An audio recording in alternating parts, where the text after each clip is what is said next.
गुरुर्ब्रह्मा गुरुर्विष्णु गुरुर्देवो महेश्वरः गुरुर्साक्षात् परब्रह्मा तस्मै श्री गुरवे नमः.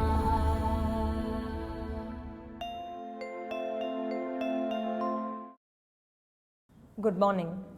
Hope you've been finding the episodes so far both informative and useful. In today's episode, we'd be seeing Utkatasana.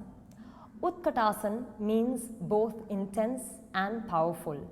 And as you will see while doing the asana, Utkatasana truly is both intense and powerful. I would like to clarify one point regarding asana.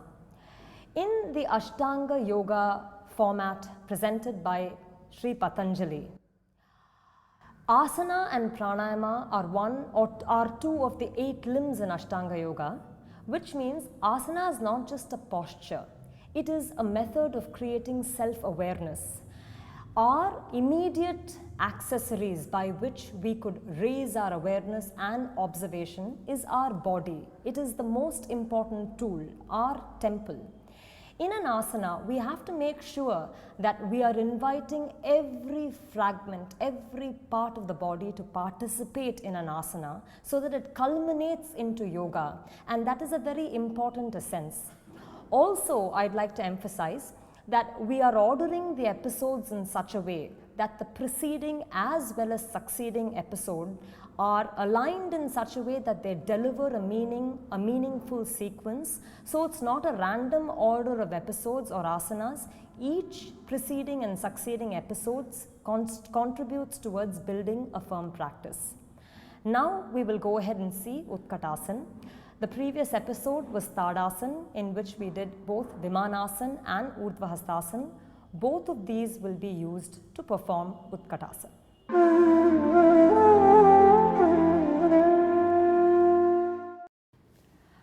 We will now take you through the instructions for Utkatasana. For this, we start from Tadasana, which was elaborately discussed in the previous episodes. With the feet and toes together, stretching every toe one away from the other, equally placing weight on both feet, you take the knees back, thighs back, lock the kneecaps up. From there, you raise the chest up, raise the sternum up, spread the collarbone from center to side, and take the shoulder back towards the back of the socket, sharply bringing the back ribs towards the front, and at the same time lowering the buttock muscle down. You have to take your hands to the side in Vimanasana. With the hands at the side, originating from the center of the chest, spreading the chest wide as if the chest was widening all the way towards the fingertips. Give a sharp lift to the sides of the body, that is from the outer armpit to the outer hip, sharply raise up. From there, take your hands straight up to Urdhva-hastasana. As the hand goes up, the sides of the body should become tall as if the entire body was being lifted in Urdhva-hastasana. From there, pushing the knees and thighs back and directing the hips back in such a way that the buttock bone points back and down, you will start to sit for Utkatasana. During the process of sitting, as mentioned, the hip should not go in the direction of the knee. The hip goes away from the knee, the buttock bone points down towards the ground and far back. You have to sit until the thigh comes parallel towards the ground. While the pose involves lowering the body, the energy should be sharply lifted up intensely through the spine. Upon reaching that, hold it for a few seconds, then stamp the feet evenly. Come up once again in Urdhva-hastasana. Take your hands to the side, spreading the chest in Vimanasana. and then take your hands down to Tadasana. We now saw the first variation in which the hands were taken up before the practitioner sat down for Utkatasana. But there is a second variation where you can first sit down, take your knees and thighs down for Utkatasana and then raise your hands. We will now see that variation. For this, we have to start as always from Tadasana, feet widespread, feet together, toes widespread, weight evenly distributed through all parts of the feet, knees back and thighs back. Here, we will first set the top part of the body, that is the upper chest region. Widening the collarbones, you will have to take the shoulder back towards the socket, and as the shoulder goes back on the socket, you see the upper arm traveling backwards. At that point, take your hands on your waist without flaring out your elbow. So your hands are on your waist. If you flare out the elbow, the chest collapses. So you'll have to engage the upper arm deep back in the socket where your arms have gone back. Retaining the arms there, you take your hands on your waist. This is starkly a different picture from this. So the shoulders back, elbows back. From that point, raising the sides of the body up and the sternum up, you will have to keep the chest expansive and tall already. Though the pull of Utkatasana is back and down, the movement of the chest is up. With that action, you set the lower trunk now where the practitioner sits low, knitting the buttock bone towards the ground and far back, taking the hip far back. At this point, remember we said that the grip of the chest is upward, that needs to be retained, while the squatting position goes until the thigh is parallel to the ground. Here you have to adjust the spine straight, pulling the spine back as if it comes over the buttock. From there, you take your hand in Urdhva Hastasana, then raise the spine further with the action of Urdhva Hastasana, then stamp the feet and then come up, lower your hands to Tadasana.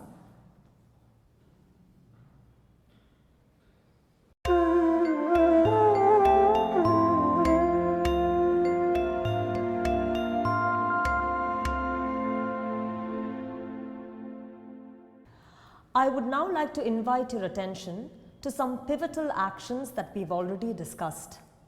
In Utkatasana, we have mentioned this word buttock bones. Now I'd like to show you exactly what I mean by that. First, we start by sitting on the ground with the legs stretched out in front of us. Here, usually you see a contact between the back thigh and the ground. But when I bend my legs, keeping my back straight, then you feel that you're sitting on two piercing bones, one on the root of the right buttock, one on the base of the left buttock. This is the buttock bone, which you feel almost as if it's pricking the ground. And it's important to know the location of this buttock bone. On one caution though, if you were to slouch, then you move away from the buttock bone and start resting on the tailbone. That is a wrong understanding.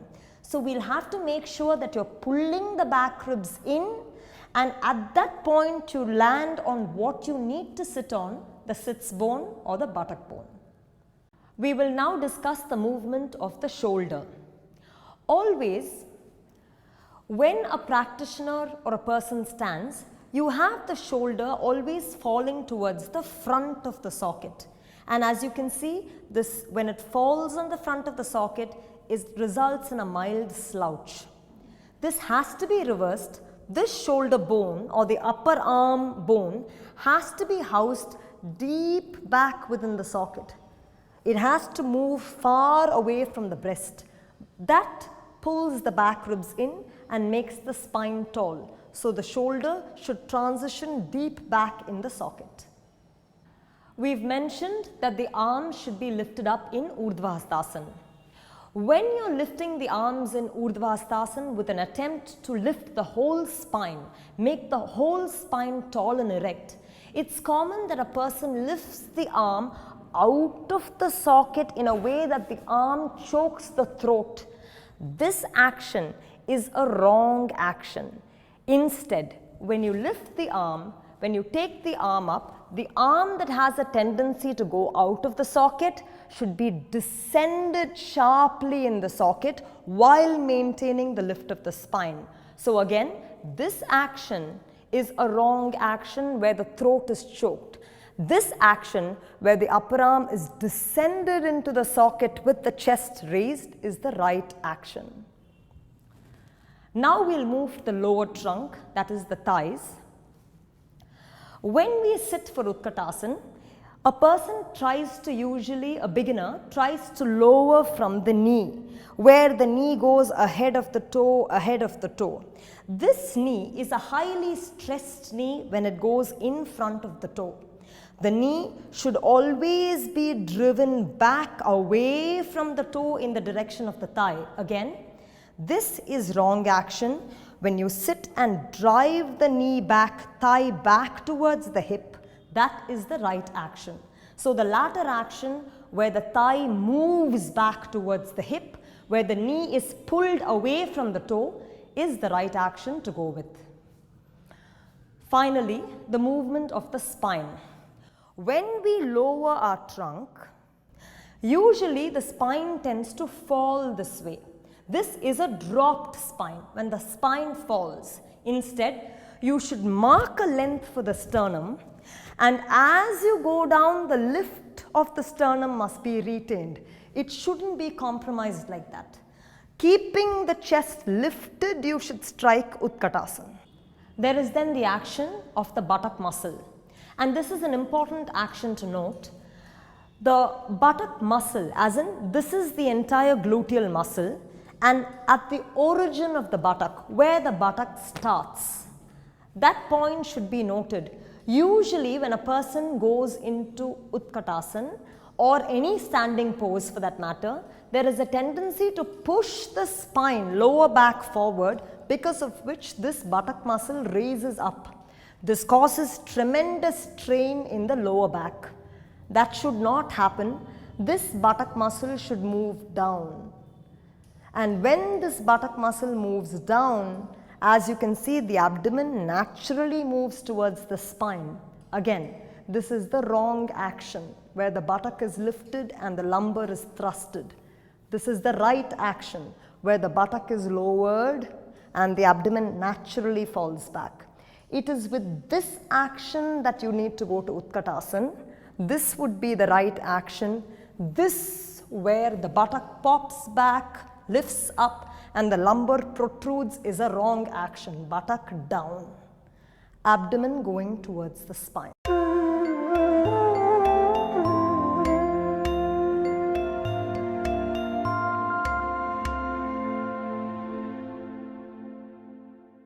Now that we've seen the instructions and the actions in detail, I will now sum up the pose for you. We first start from Tadasana. Feet and toes together, toes widespread, weight distributed evenly on the right and left leg, knees and thighs back, sternum lifted, chest tall, the entire spine tall, shoulders gearing deep back in the socket, back ribs in, and top buttock muscle down. How do we know that? The abdomen is not protrusive, abdomen naturally reclines towards the spine. From there, we take our hands in Vimanasana, spreading the chest wide. Again, the hands, if they are forward, the chest will collapse. So the hands need to be taken back until the chest is open. From there, turn the palms up, roll the upper arms, and then climb with all the ribs up to Urdhva Hastasana, arms wedged in the socket, upper arms. From there, raising the chest up, we sit deep back for Utkatasana, buttock bone pointing down and back. Sit until the thigh comes parallel to the ground. At that point, do not allow the chest to collapse. The sternum should be tall as the hands raise up and the thighs go to a full 90 degree, establishing Utkatasana. From there, press the toes, feet, come up, lower the hands in Vimanasana and then in Tadasana.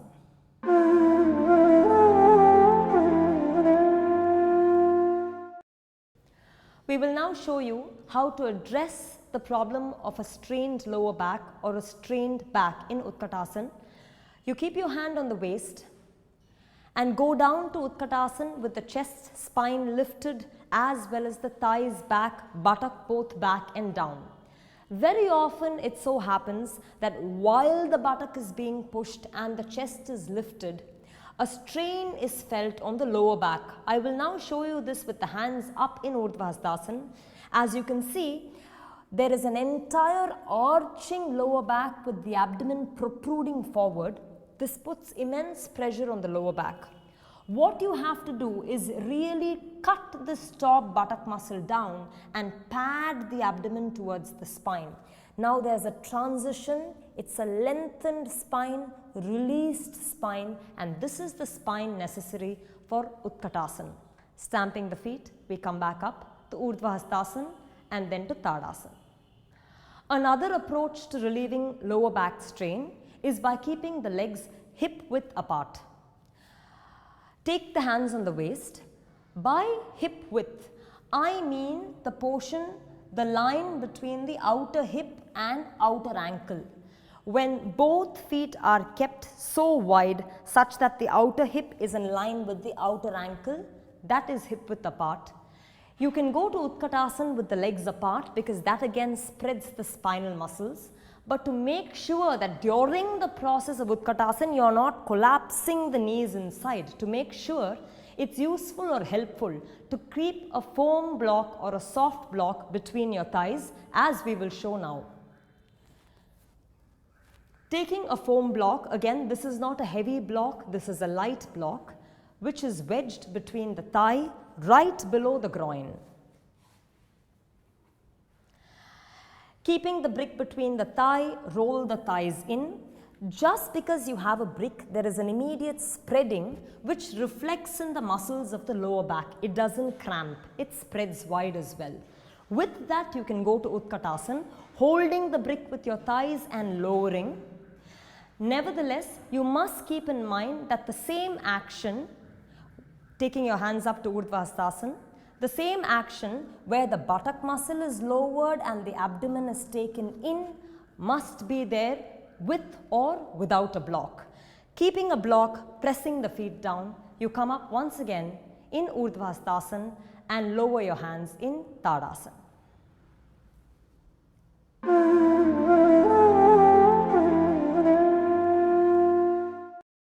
Another difficulty students may face, no matter how long their practice is descending the thigh parallel to the ground. When you attempt to take the thigh parallel to the ground, it is common to actually struggle to cut that 90-degree position, and in that struggle sometimes students drop their knees ahead of the toes. Both of this would be wrong. To not go to a 90 or worse to take the knee ahead of the toe, neither of this should be done. We'll show you a way of addressing this now. You use the flat surface of a wall in such a way that you lean against the wall and step forward with your feet around 1.5 feet away from the wall.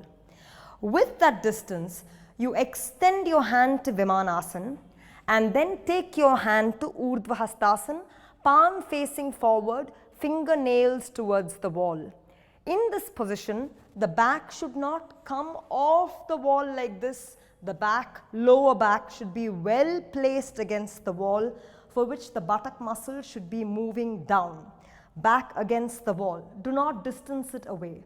Here, when you keep your hands in Urdhva Hastasana, you lower in such a way that you grip the thigh down to cut a 90 degrees. In this position, you can clearly note that as the thigh has lowered to a 90 degrees, neither is the knee projecting over the toe, nor is the descent of the thigh incomplete. Again, in this action, you must not arch the back like this. This arch is wrong. The back muscle must move down, buttock muscle, back against the wall, thigh low, knee behind the toe, hands crisply up in Urdhva Hastasana. After you finish this, placing the palm against the wall, you come up. Here it's pertinent to note that just because you've done it a few times against the wall, It doesn't mean that when we go straight to Utkatasana, we are immediately going to get the 90. You have to habituate the body to get accustomed to what a parallel line means before you're able to completely approach it in an independent practice.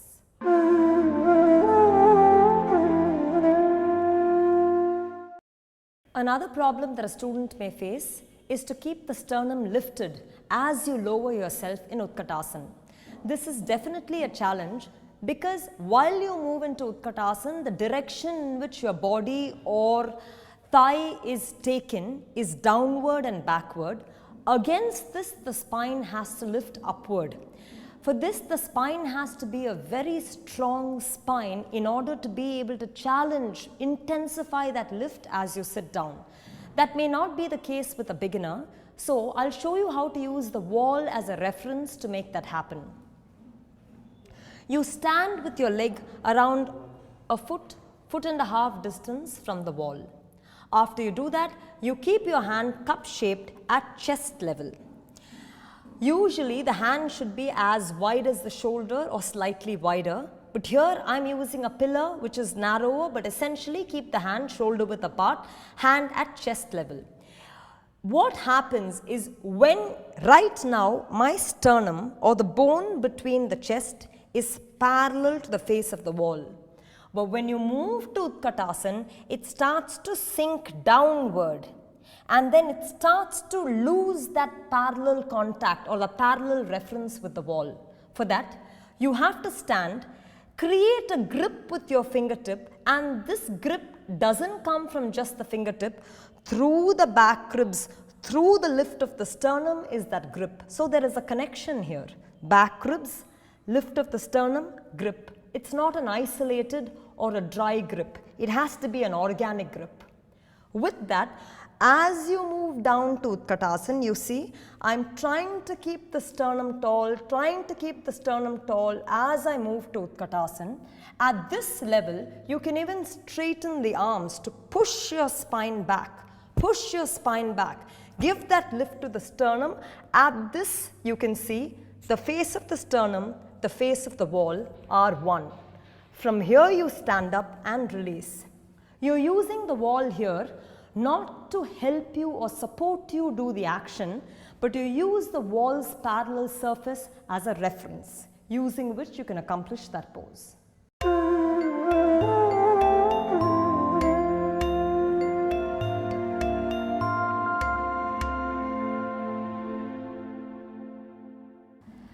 In today's episode, we saw various sections to a practice, general instructions, queries, clarifications of certain actions, certain challenges in practice and how it can be overcome, and hence there are various dimensions to the practice of an asana.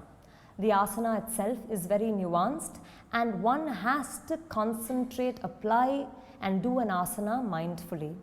Moving to the benefits of Utkatasana, because we go to a low squat-like position, exercising and applying all parts of the lower limb, that is the legs, the thigh bone, the ankle, the knee, the shin bone, the feet, they are all properly engaged, wholly engaged, delivering great benefit and strength to both the muscular and the skeletal structure of the leg. And then, as we saw in Tadasana, we did Vimanasana and then Urdhvastasana. Vimanasana helps in spreading the diaphragm, which Utkatasana then lifts. The entire spine is lifted, the diaphragm also, and when the diaphragm has that spreaded gentle lift, it offers a relieving massage to the respiratory region. When an asana is done mindfully, it offers several benefits, but for that, we have to apply our mind steadily in the practice of an asana, which is a skill that one learns over time. In the upcoming episodes, we'll see more asanas. Hope you found today's session useful. Thank you.